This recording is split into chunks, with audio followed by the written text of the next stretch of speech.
গণতন্ত্র যে দেশে নাই সে দেশে কোনোদিনও গণতান্ত্রিক ব্যবস্থার জন্য যারা আন্দোলন করে তারা টিকে থাকতে পারে না এই স্বৈর শাসনের কাছে।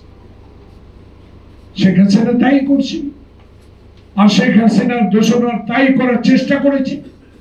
শেখ হাসিনা একটি কথা বললে 10 কথার মতো ব্যবহার করে আমাদেরকে জেলে পুড়িয়ে দিত।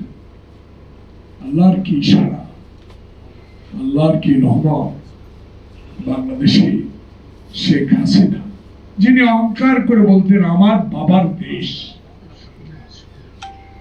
এই কথাটা বলা ঠিক না। আমি যখন সিপিবির দায়িত্ব পালন করছিলাম লিফট ব্যবহার করতেন প্রধানমন্ত্রীর জন্য আলাদা, পাশে আমরা উঠতাম, কিন্তু আমি ভুলে দাঁড়িয়ে গেছি ওই লাইনে। এসএসএফ তার গোয়েন্দারা এসে বললো স্যার আপনি ডানেরটা উঠবেন।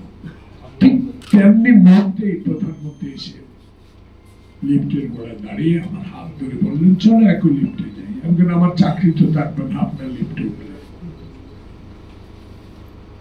আমি উঠিনি।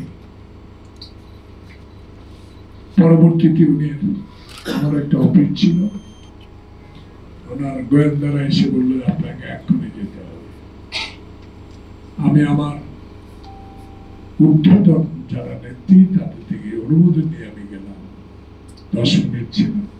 আমি দুটো কথা তাকে বলেছি, দেখেন আপনি আপনার বাবার দেশ আপনি স্বাধীন করেছেন, আওয়ামী লীগ স্বাধীন করেছে, সবে আমি বুঝি।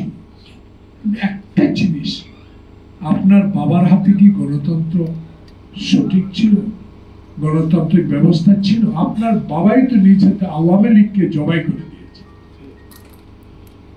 আজকে এই কথাটা বলার অর্থ, যেদিন সেদিন শেখ মুজিব করাচি থেকে লন্ডন হয়ে দিল্লি হয়ে ঢাকা এসে এয়ারপোর্ট থেকে নেমে সোজা স্মৃতিসৌধে গিয়ে যারা যুদ্ধ করে আত্মহত্যা দিয়েছে, যারা মিরপুরে বুদ্ধিজীবী সেই কবরস্থানে ঘুমিয়ে আছে, তাদের কবর জিয়ারত করে তা বলা উচিত ছিল আমি শেখ মুজিবুর রহমান বাংলাদেশের লাঠি হাতে 32 নম্বর রোডে বসে থাকবো।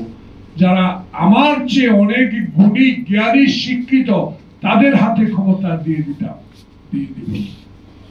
শেখ মুজিব তোমার এই নৃশংস হত্যাকাণ্ডের কোনোদিন হতো, কারণ তুমি ক্ষমতা এত লোভী ছিল। যদি ক্ষমতায় লোভিয়ে না থাকতা তাহলে ইয়া ভুট্টোর সাথে আলোচনা করে অস্ত্র পাকিস্তানি সৈন্য পূর্ব পাকিস্তানে আসার সুযোগ এত হতো। এত নিরস্ত্র মানুষ পাকিস্তানে তখন পূর্ব পাকিস্তানে হত্যা করতে পারত। সেদিন ক্ষমতার লোভী ছিল শেখ